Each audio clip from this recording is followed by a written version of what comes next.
Hey everyone, welcome back to Buick Outdoors. My name is Sheldon Marion, and today we have a bit of a cold snap happening. It's actually warmed up today to minus 33, so I figured I'd make a video simply on just how to show you guys how to build a fire. Alright guys, so first things first, this isn't going to be like a survival situation at all. We have firewood, we have an axe, I have a lighter. One thing I don't have is newspaper, but I'm going to show you how to build a fire without that stuff or an accelerant. Please don't use diesel or kerosene, especially don't use gas. But yeah, if you're out camping and you want to have a fire, well, you got to learn how to light one. Or if you are stuck in a situation like it is today where it's in the minus 30s, you're going to have a fire going real quick. Otherwise, basically you're just going to freeze to death out here. So let's get started. First thing that we have to do, we gotta cut some kindling.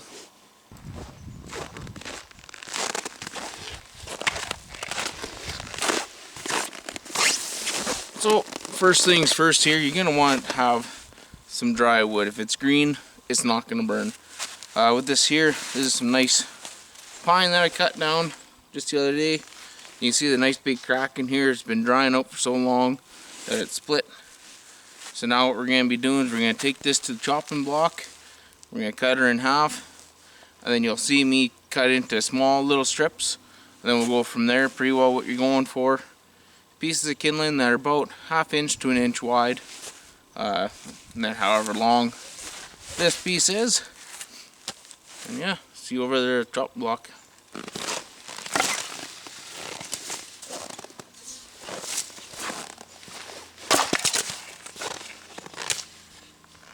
So we split her in half. Then what I do, you want to hit it like this, so you make nice little strips.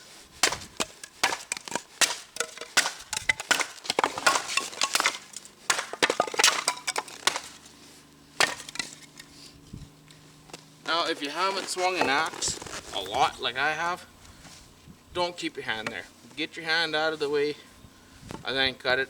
If you lose one of your digits while you're out here in the cold, it's not going to be all that fun. Now we have all this. We're able to take this.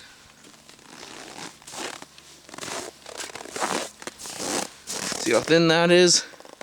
Now what we'll do is we'll take it and we'll cut it into pieces this way.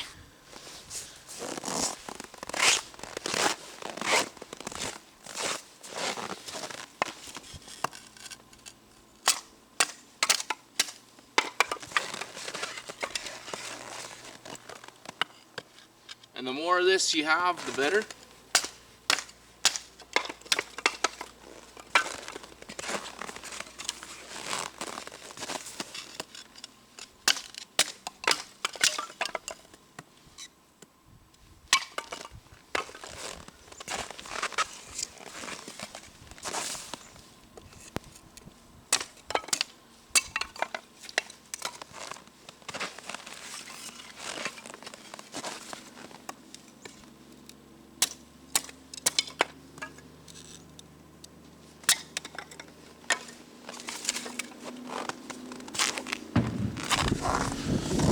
And in no time at all, you have a nice big pile of kindling that's ready to run here.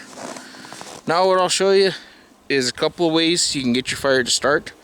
One will be called feathering. You need a knife for that. And the other, we're going to cheat just slightly. We're going to head over here to a birch tree, and I'm going to show you what the birch bark looks like, and you can pull that off for excellent fire starter.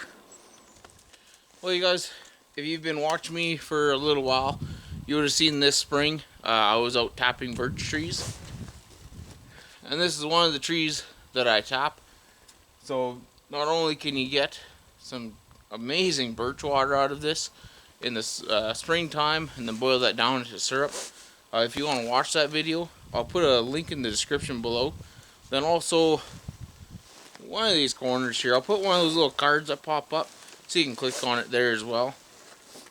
But anyways, these birch trees, they have this real paper-like bark on the very outside of it. When you pull it off, see, it's just extremely thin. And when you put a match or a lighter to this, and then if you have the even thinner stuff, even if you put a little spark on that, you'll get a pretty good fire happening. And then inside this birch bark, there's a little bit of oils in here too, so it sparks up really quick, and then it also burns for quite a while. So it's pretty forgiving stuff. But what I'm gonna do is I'm gonna grab a pretty good little bundle of this.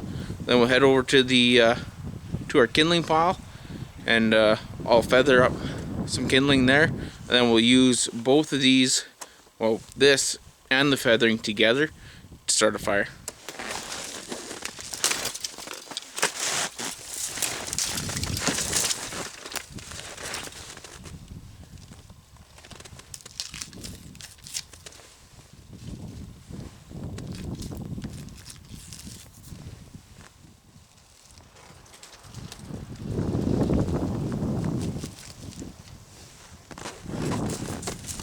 There we go.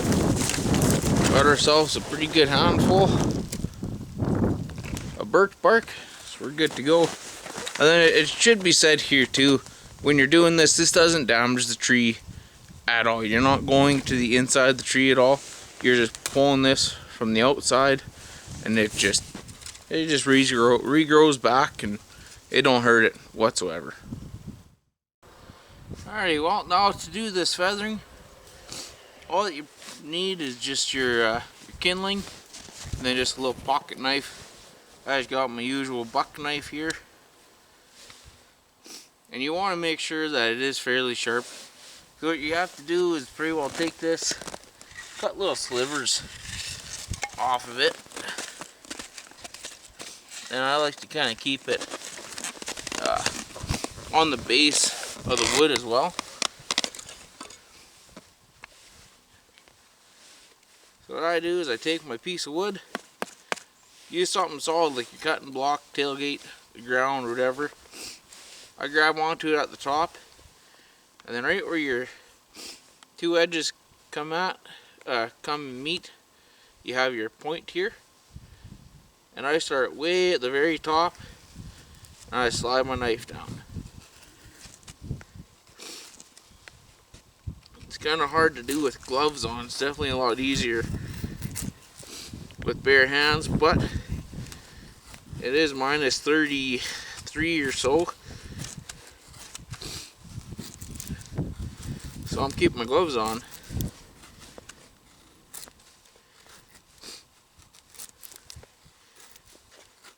And as you do this, it creates this nice fan of real thin pieces of wood.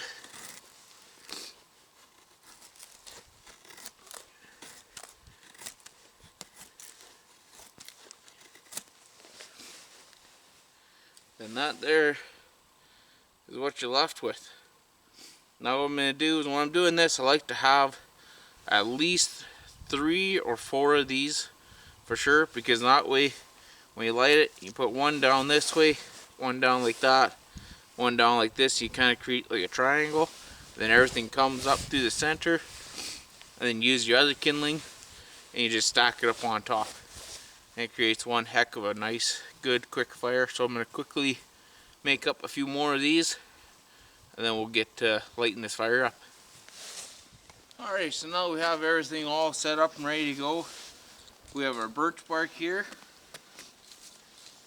We have our kindling with the feathers in it. We have a bunch of extra small kindling here. Then when you're building the fire, you go from small to big. Hey Daisy girl.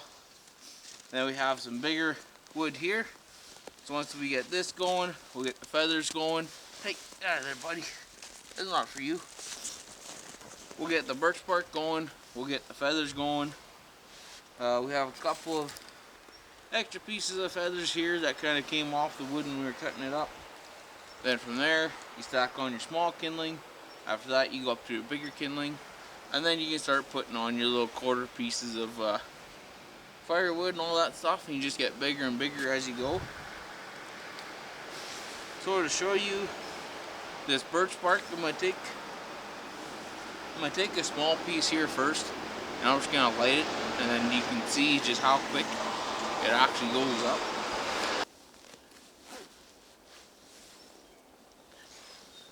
So this here is just a piece of our birch bark. We have a little bit of a wind happening. I'll bring it right up here for you. So we have a small piece of birch bark.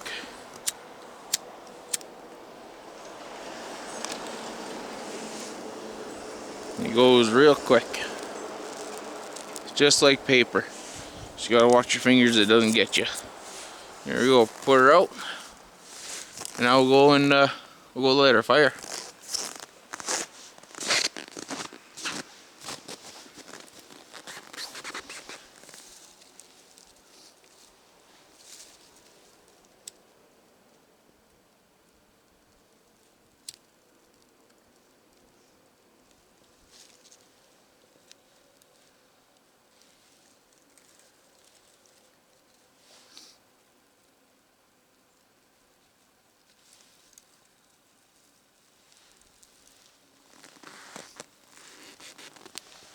Get a birch bark going.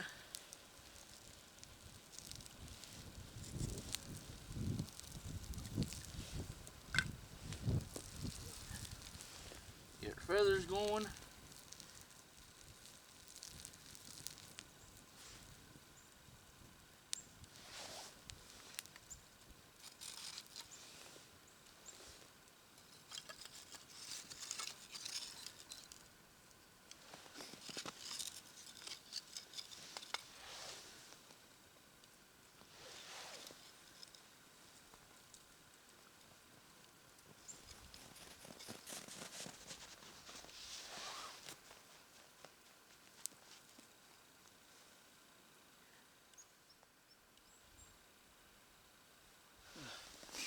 So you see there, I had to rearrange some of the wood there because when I lit it, created a bunch of steam from the snow, and I just kind of put it out a little bit, but it's coming back to life here now.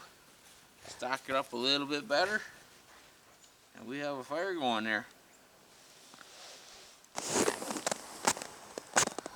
And there we go, we have our small little fire going. And like I was saying earlier there, when I first lit it there, it flashed up really quick as you seen, but then with all the snow and stuff, it just kind of steamed up. But it comes to show you, even when you have everything planned out, you have all your tools that you would ever need to start a fire, sometimes a fire almost doesn't go. But she's going pretty good now. We can start throwing on more wood, warm up our hands, and then yeah, get back into the house. Didn't go too far this week with all this cold weather, frozen pipes in the house and all that stuff. I couldn't really get out too much this week. But anyways guys, I hope you enjoyed this video. If you did, hit that like button, subscribe to the channel, and hopefully you can give this a go either this summer, spring, winter, whenever. Start building some fires, get good at it, get better than me at it, and yeah, we'll catch you guys on the next one.